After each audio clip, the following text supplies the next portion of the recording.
it is our duty to defend our people, and in so doing, if not through peaceful means, then through the force of arms.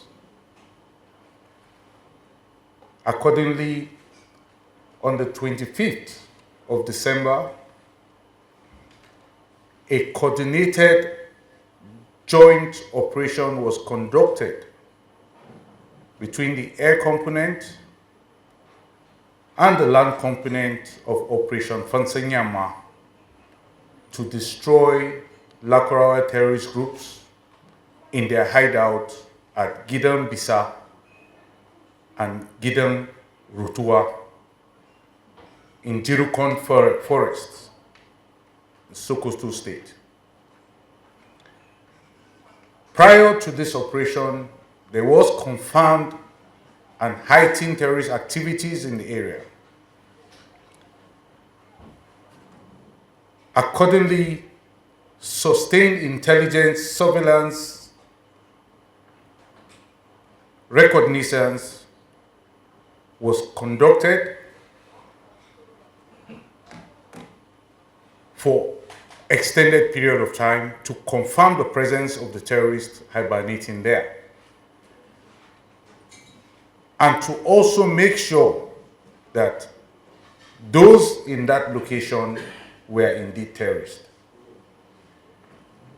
Indeed, because of the painstaking measures, the operation, which should have taken place on an earlier date, had to be rescheduled to the 25th when that operation was conducted.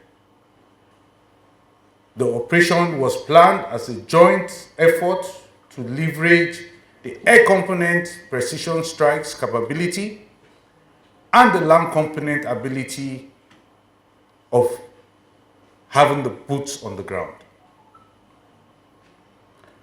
Now, how was this operation conducted? It started with pre-operational intelligence, surveillance, and recognition missions to confirm the terrorist activities within the general area.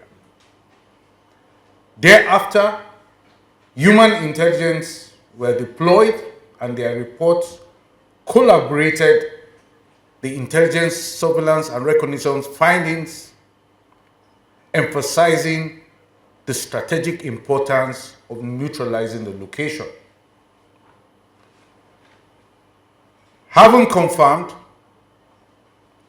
aircrafts were dispatched to conduct precision airstrikes on the identified hideouts at about 0600 hours on that day. The strike was executed with precision-guided munitions to minimize collateral damage. The land component was tactically deployed at blocking positions around the target location to prevent the escape of the Lakurawa terrorist groups, as well as to provide immediate post-strike assessment and follow-up actions. Following the airstrikes, ground forces moved into the area to assess the strike's impact. The ground forces confirmed that the hideout was successfully neutralized with minimal damage observed in the surrounding villages. The ground forces interacted with the locals in the area, and they confirmed the presence of the Lakurawa terrorists in that general area.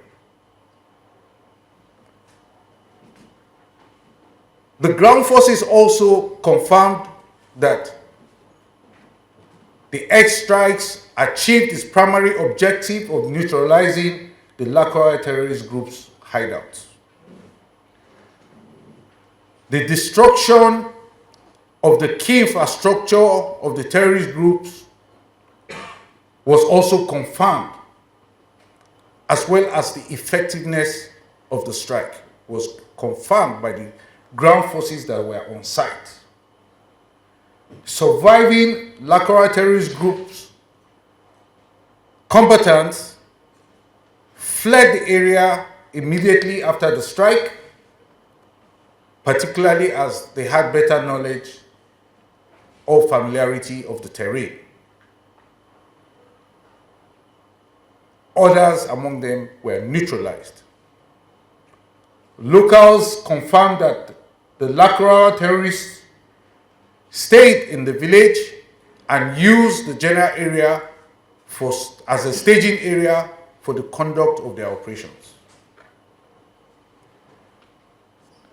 Also, intelligence surveillance and reconnaissance, as well as human intelligence reports prior to the operation, consistently indicated the hideout was a high concentration terrorist location. The airstrike, at the end of the day, had minor impact on the surrounding villages.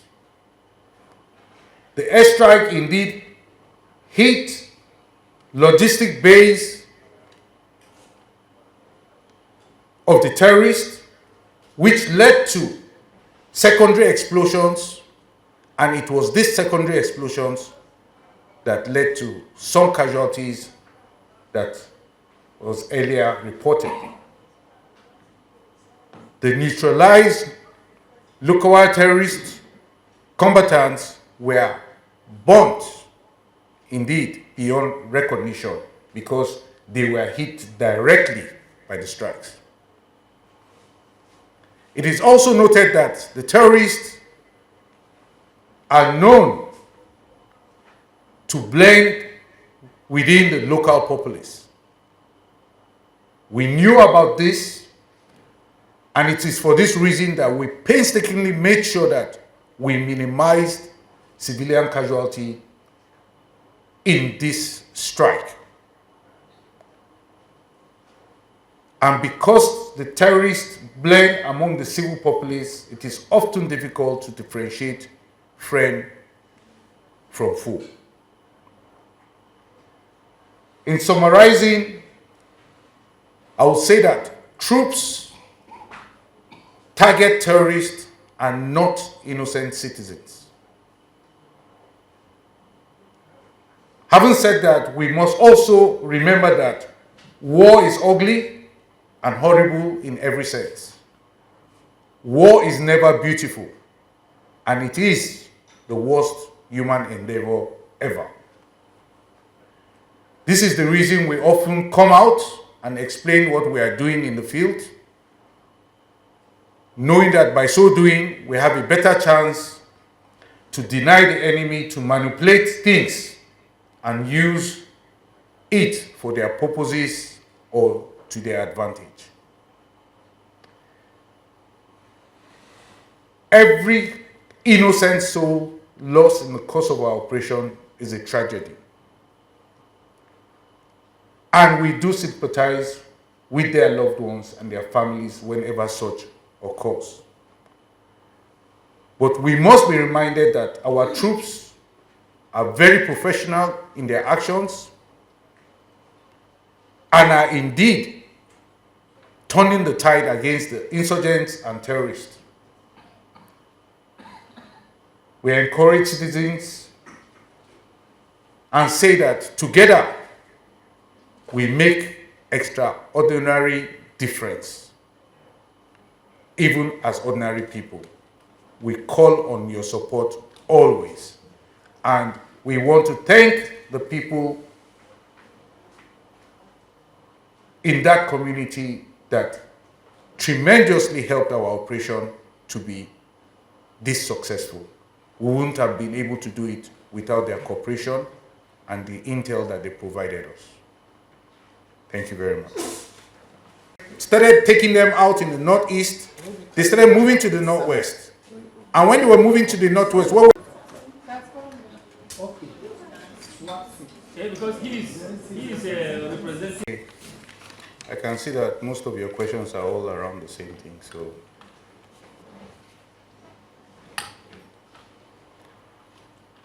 okay.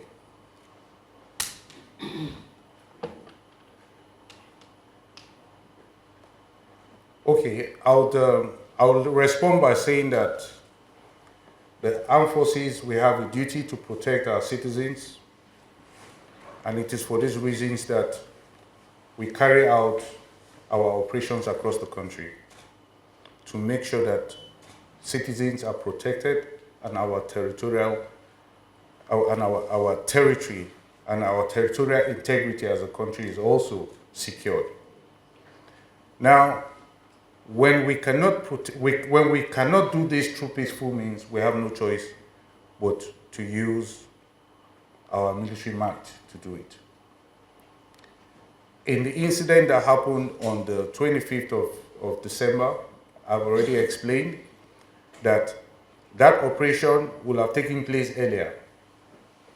But because of the painstaking measures that we know that we need to put in, we decided to hold it to make sure that those that were seen at that location were indeed terrorists, Lakurawa terrorist group. And we did that by sending human intelligence to confirm. And they got back to us and confirmed that, yes. And it was thereafter that we carried out a joint operation, a combined synchronized operation with the Air Force and ground forces. Air Force carried out precision strikes using precision munitions. After the strikes, the military, the land component on the ground moved on the site. And what did they confirm? They confirmed that, yes, the strikes hit the objective. That is that. I have said so much on that. Now, I spoke about secondary explosions because one of the targets was a logistic base of the terrorists in the community. When I talk of logistic base, I'm talking of arm cartridges and pole that were kept there. So naturally, when the munition hits that, there will be secondary explosion arising from that, which will generate, other things flying in the air, which was what led to the death of about 10 persons that were reported. The 10 persons reported were not hit directly by the airstrikes. The people that were hit directly by the airstrikes were the Lakurawa terrorist groups, and they were burnt beyond recognition. Now, to the report about the usage of drones. I don't think that there's need for any unnecessary panic about the usage of drones. We are in a war against terrorists and against insurgents across our country. And all you need to look is not far from what you see happening in Ukraine, Russia, Israel, Hamas, and all that. The use of drones in the battlefield is not new. Now, when we are talking of drones now, please, we don't want unnecessary panic because these are not professional drones, not military-graded drones. These are toys that they went to buy and found a way to put one or two things on board and use them. How effective were they? They were not effective. Are we doing something about it? Yes, we are. Since we now know that this is where their thinking and their thought is going, we have in place measures to forestall future of such attacks. I don't call them really attacks, I call them harassment, because those are harassment. Next is the issue of foreign base in Nigeria. We do not have any foreign base in Nigeria. We've said this more than enough times. We do not have any foreign base in Nigeria. Anyone who is saying that is trying to be mischievous, is trying to be misleading, and definitely has an agenda. When it comes to foreign base, we do not have. Whether any country, there is no foreign base in Nigeria. And the reasons are also not far-fetched. We do not want our country to be a ground for proxy war. Okay? We don't want our country to be a ground for proxy war. You accept one person, the enemy of that person will start following you. That is proxy war. We don't want that. So anywhere you hear anybody talking like that, I think they are talking like that as a distraction. I heard one of the African leaders say something like that. That's a distraction from him tackling the problem in his country. I will just leave it at that. Thank you.